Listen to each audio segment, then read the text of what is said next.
Hello everyone, this is Engineer Emon and we are back for another episode of Simple Construction 101. So kung saan dito natin pag-uusapan yung mga bagay na pwede nyong magamit kapag kayo ay nagpapatayo or nagpaplano pa lang magpatayo ng bahay. Sa episode na to ay pag-uusapan naman natin ang isa sa mga materyales na madalas na ginagamit natin sa construction, no? Which is yung CHB or Concrete Hollow Block. So, paano nga ba natin mako-compute kung ilang CHB ang magagamit natin sa ating pinapagawang bahay? So, madali lang yan. Tara, aralin natin. Kung kayo ay nagpapagawa ng bahay kung saan yung materyales is kayo yung nag-provide, kumbaga yung nakuha ninyong contractor is ang kinuha lang nila is yung labor. So, importante na marunong kayong mag-compute ng mga ganitong klaseng materyales. Sa ganung paraan ay hindi masyadong lolobo yung gastos ninyo at hindi maiwasan nyo na rin yung possibility na mapalusutan kayo ng materyales ng inyong mga contractor. So paano nga ba kino-compute ang bilang ng hollow blocks na magagamit ninyo sa isang bahay? So yun, ituturo ko sa inyo. So i-compute muna natin yung bilang ng CHB na magagamit natin sa isang square meter, nang sa ganun i-multiply na lang natin siya dun sa square meter or sa area ng wall na ating pag-installan. So, paano nga ba natin mako-compute yung number of CHB? So, we have 1 square meter, no? So, ito yung assumption natin na wall, divided by area ng CHB. So, makukuha natin yung number of CHB per square meter. So, ayan, no? Ang typical na size ng CHB natin is 0.4 meters by 0.2 meters. So, paano natin makukuha yung area nito? Simply, multiply lang natin, no? So, 0.4 meters by 0.2 meters. So, ang sagot natin dyan is 0.08 meter squared. Okay, so itong area na to, i-substitute lang natin siya dito.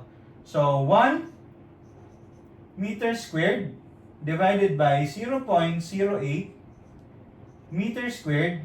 Ang sagot natin dyan is 12.5 pieces. So, ibig sabihin daw, sa isang square meter, gumagamit tayo ng 12.5 na piraso ng CHB. So, let's say, sinukat ninyo yung pinapagawa nyong bahay and upon measuring it, nalaman nyo na meron pala kayong area na 300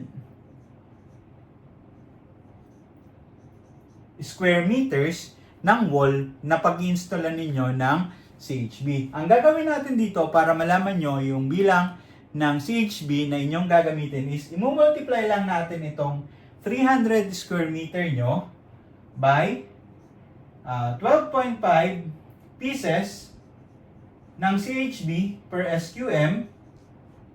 So, lalabas dyan yung 3,750 pieces. So, ito yung bilang ng inyong CHB na magagamit sa inyong wall. So, syempre, pagdating sa actual construction yan, meron tayong mga CHB na nababasag o kaya masyadong malambot, hindi natin pwedeng i-install. So, that's why, naglalagay tayo ng 5 to 10% na wastage para at least hindi kakapusin yung ating materyales. So, for example, we have 3,750 pieces. Kailangan natin siyang i-multiply sa 1.1.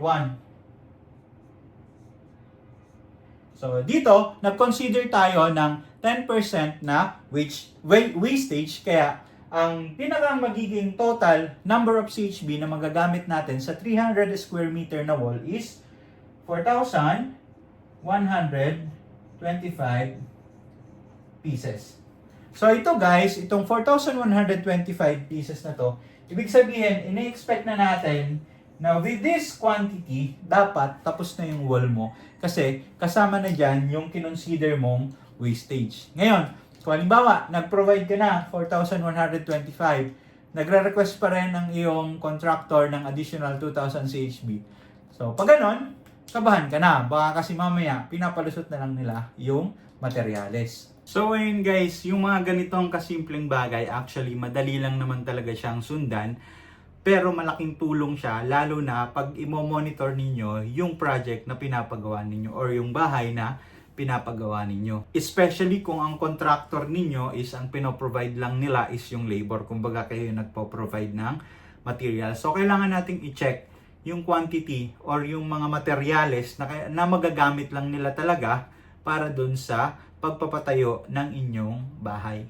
Ayun, so sana kahit papano ay nakatulong ako sa inyo upang makapagbigay ng additional information or additional knowledge na pwede nyong magamit. So, ayun lang. Maraming salamat sa panonood. At muli, this is Engineer Emon. Magkita-kita tayo sa another episode ng Simple Construction 101. Bye-bye!